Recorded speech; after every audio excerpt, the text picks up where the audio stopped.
have a similar, or maybe you have a similar way of looking at this. I look at the story of Christmas, I look at the event, and I try to think of it in parts. Who is playing a part in this event? And there are basically 4 parts. There is God. There is God who loves his human beings. He loves his creation.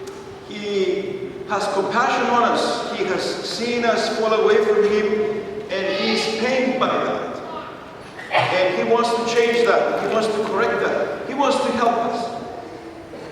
And he has done everything he could throughout the centuries. He has sent prophets to call us back to him. He has sent his judges. He has sent his holy people, all accounted for in the Old Testament, and many that we don't even know about. He had done everything he could to get his people closer to him, to get us, to get the world closer to him.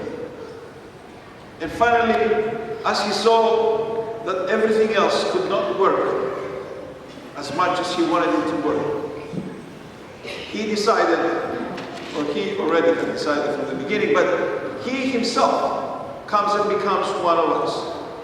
And he comes not to force us into anything. He doesn't come as a king, he doesn't come as somebody with power, he doesn't come as an emperor, he doesn't come as someone to force us into anything. He comes in a humble way to show us the way. He comes in the humblest way of all to show us that humility is the greatest of all virtues that make us like him, that will make us like him.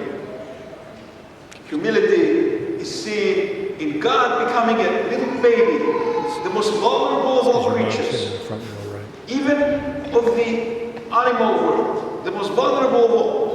Because unless a parent is there to give food, to give shelter, to keep the baby warm, the baby will not survive.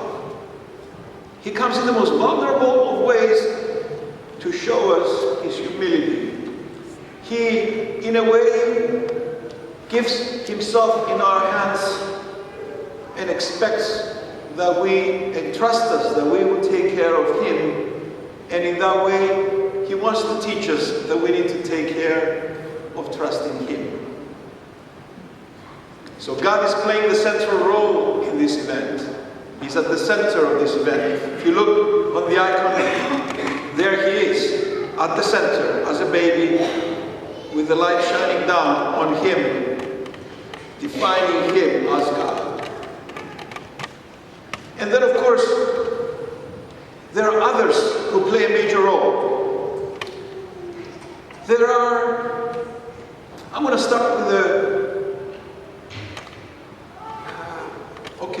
start with the seekers, the Magi. The ones who are looking for truth. The ones who are seeking the true God. Where they live around in the East, in Persia or somewhere in the East. They have all kinds of things that don't seem true, they don't seem right. They're not what they're looking for. They want to experience God's presence, they want to experience him in his love, they want to experience him in his power. And as they seek, God reveals himself to them. And if you are seeking, if we are seeking, we need to ask him to reveal himself to us. And he will, just like he did for the Magi. He sends a star. And maybe I should talk about the star a little bit. He sends a star to guide them to find him. And many people have gone, recently, especially a lot of scientists are trying to figure out what kind of star it was. It was a comet, it was something else. And they look into history to find out if the comet at the time passed by the Earth or whatever. Maybe it was a real comet. But maybe it was just God's presence in a special way. Maybe it was just something that God created for that event to guide the Magi to the child, to the newborn, his newborn son. Maybe it was an angel that guided them all along. A comet would stand over a cave and wait. It would disappear and come back again when they came out of Jerusalem. A comet would have different behavior.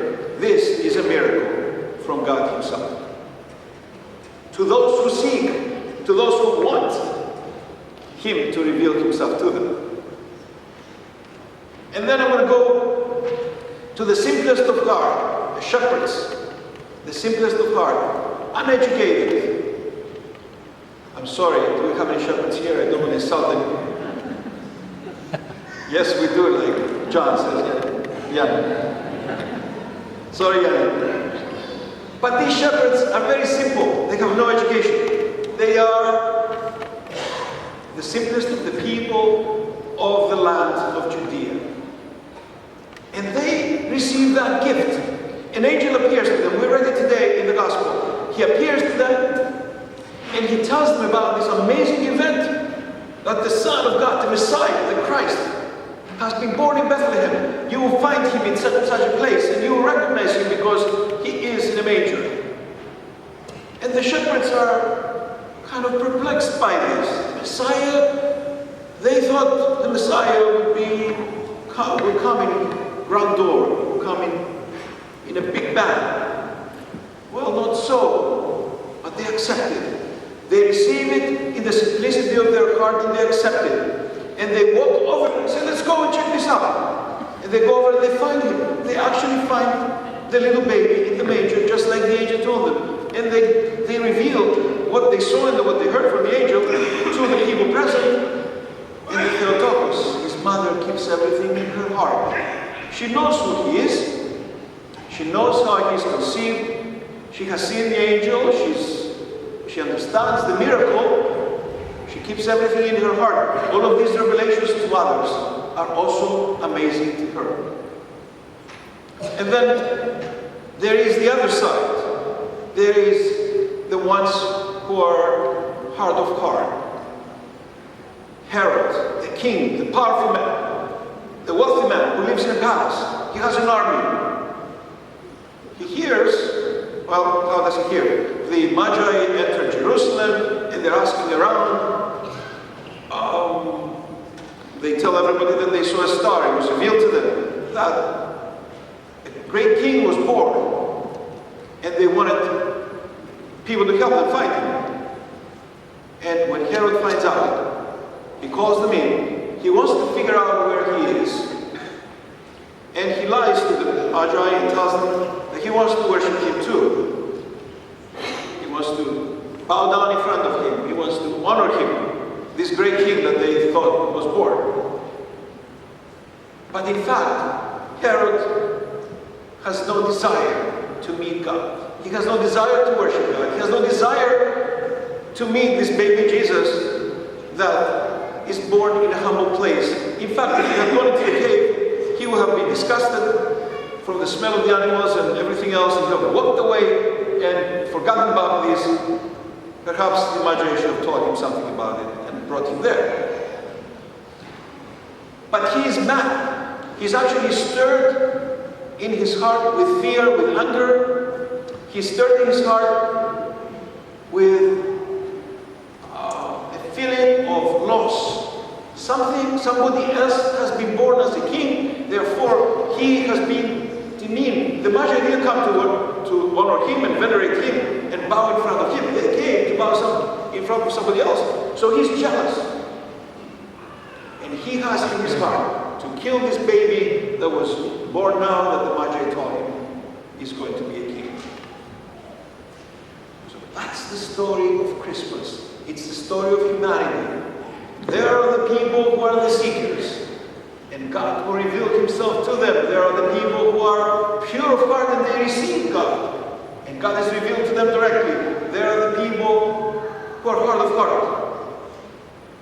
And they will never receive anything because they deny everything. And they want to kill that one that will take away their authority, their power, and their money.